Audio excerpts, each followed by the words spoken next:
Today we're going to be making a sheet music Christmas sign. Hi, I'm Ira with Boutique Paint. Thank you for joining me.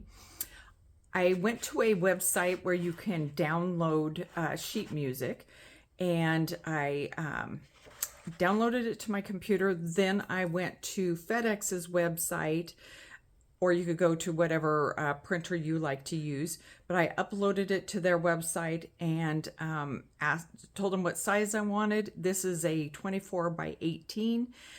And then a couple hours later, it was printed. It's printed on a pretty thick paper. But it was nice because then I could just go pick it up, and it was fast. I actually did this a year ago because I was wanting to do this project a year ago and ran out of time. This is also a 24 by 18 board. It's 3/4 inch plywood. I painted it on one side, on the back side, because with plywood, especially the thinner plywood, it will warp. It will get a curve to it if you do not treat both sides. So you want to, if you're going to do paint or anything on the front side, you want to paint the back side to help it keep from warping. We're going to start out by aging the paper because it's a little too stark, it's a little too white. I'm using coffee, and I'm using a sea sponge, but you can use any kind of sponge you want. This is just what I had on hand, so this is what I'm using. I am using instant coffee today to do this, but you can use tea, you can use iced tea mix. You can use just coffee, the end of your coffee pot, whatever you might have. Sometimes different colors. You might get a different color with coffee versus tea. Just keep that in mind. Sometimes, and different flavors of tea. If you just grab any old tea bag and it's got a different flavor, it might have a little bit more reds in it. So just keep that in mind. I usually try to use the cheapest products I have, because you don't want to be spending a lot of money on something where you're just doing a project with.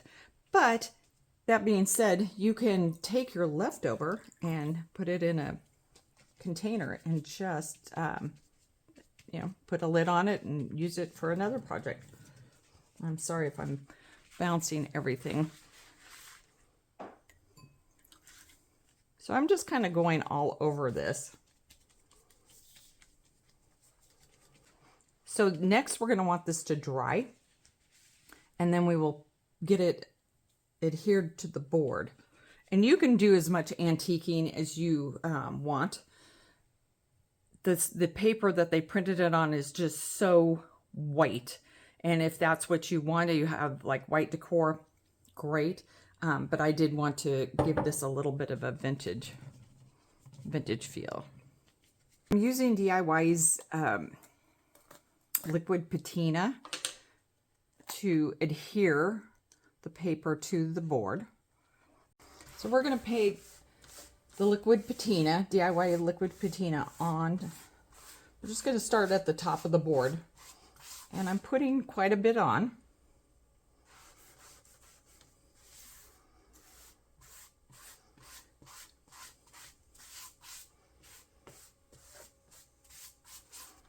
All right. I'm going to grab the paper. I'm going to line it up. And you want to make sure not only your top's lined up, and you can see that it's a little bit wavy from being wet,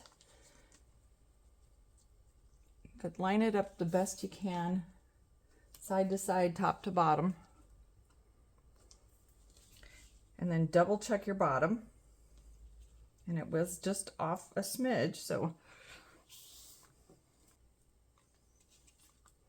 Okay, I think I got it now.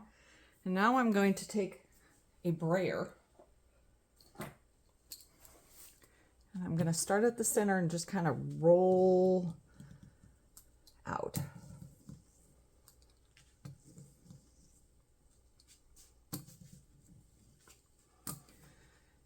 And you can always iron on a cool setting the paper before you do this, if you're worried about it getting the wrinkles out of it or the bubbles out of it.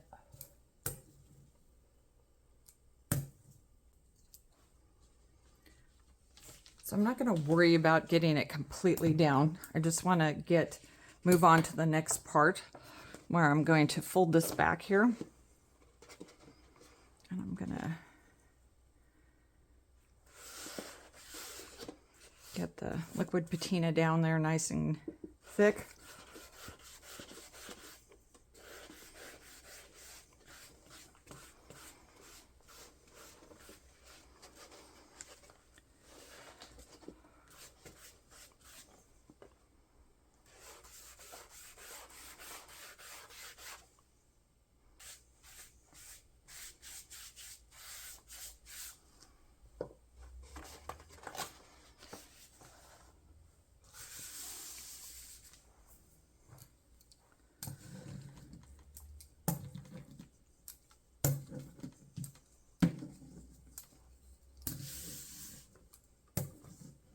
And what I'm going to do once I have this rolled out to where I feel like it's in a good place, I'm going to flip it over and then I'm going to put something heavy on it just to hold it while it's drying.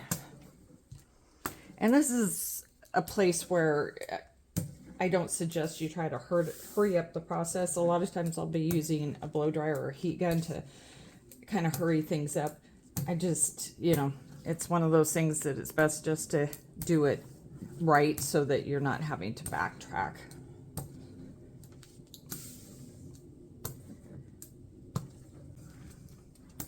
So always working from the center to the sides, whether it's down, up, or out. So I waited about a half hour and I flipped the board back over to have this side showing, and rolled it out again just to make sure there wasn't any bubbles. I had a couple spots, nothing bad, but I just rolled it out again. And then I did use a hairdryer just because I needed to speed up the process, but it seems like it worked pretty well once it got nicely adhered to the board. So we're going to use Candy Cane Cottage for part of this, but you can use anything in this. That's the nice thing about a project like this. You can use any of your scraps, any of your leftover pieces, any of the big pieces, any of the years, and just have a good time with it and come up with your design. But since this is new this year, I thought I'd try it because I haven't used this yet. So I'm just going to set him down. I'm putting his feet down kind of towards the bottom of the music. And the problem with not working in my work shed and working in my dining room is my tools aren't up here. And I keep going back and forth. I'm definitely getting my steps in today. But I didn't want to go and get a stick, so I'm just using a piece of wood. And sometimes I use a ruler because I like the fact that they're wider. They're about an inch wide, which then covers more. And you need to make sure that your board is dry. Otherwise, this little guy's not going to stick.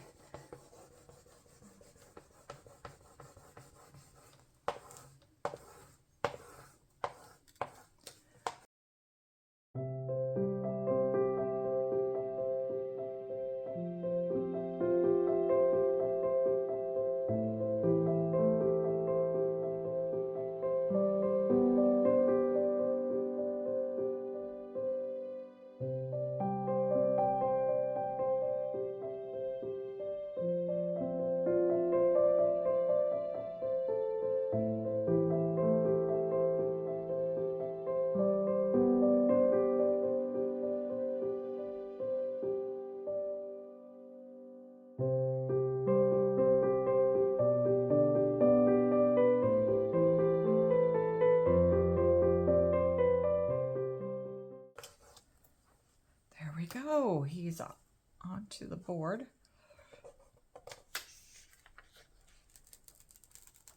Beautiful. Look at that.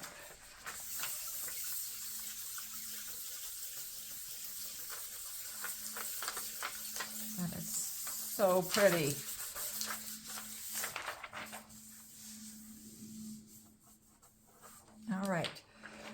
now, I think I want to add some stuff. And from here, also, you don't have to just be doing transfers. You could be stamping and watercoloring. What, you know, get creative. I think I want to use this little thing also that was on the same page. It's Santa.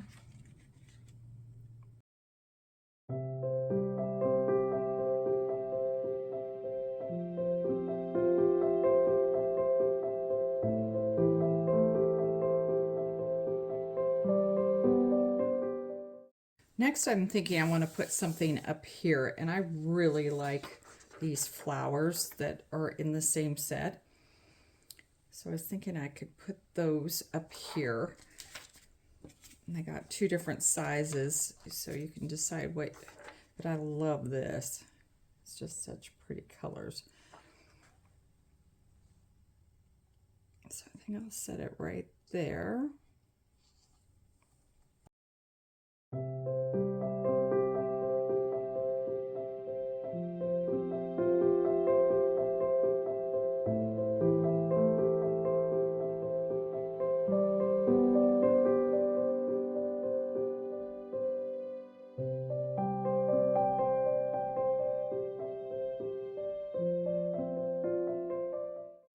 For the next step, I want to go ahead and put a top coat on this, and I'm going to use the liquid patina again, just to go over the top of all of this.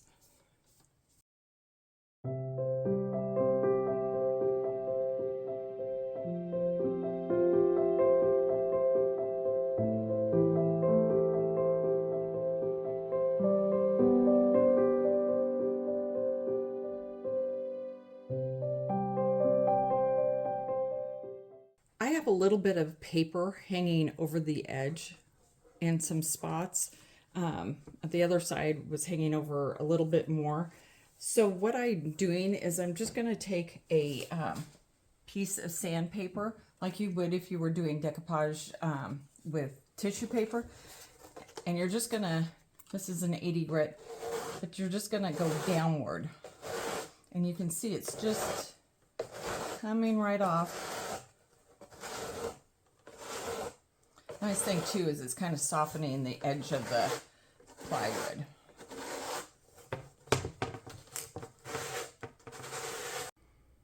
So next what I want to do is I want to add a little bit of the dark and decrepit dust. And once again, I don't have the right tools up here, so I'm just going to hopefully put a little bit there. Just put a little bit of wax on my brush.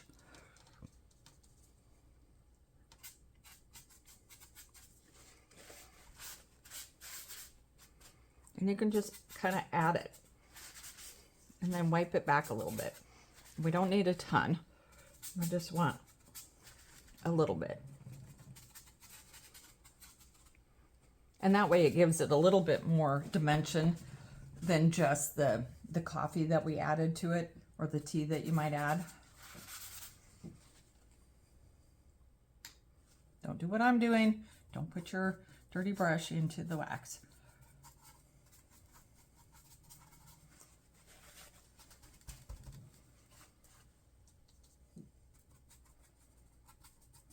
And it's just kind of willy-nilly.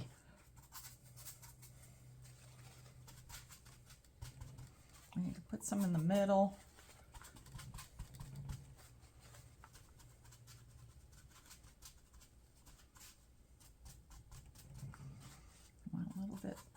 Around Santa here.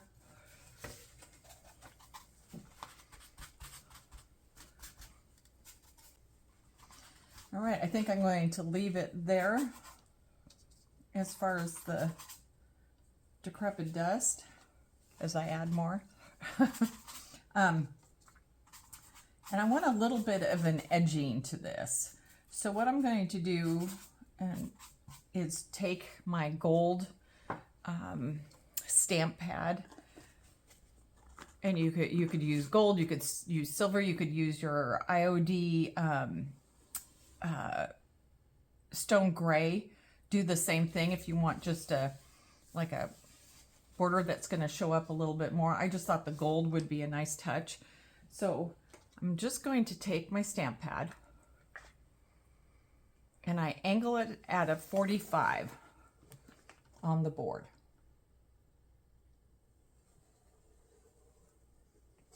And it just makes a nice little line. Nothing too big. If you want it to be fatter, then angle it more towards the inside of the board. But a 45 is a nice place to start, just to kind of practice what you're doing. And then if you want it thicker, then angle it.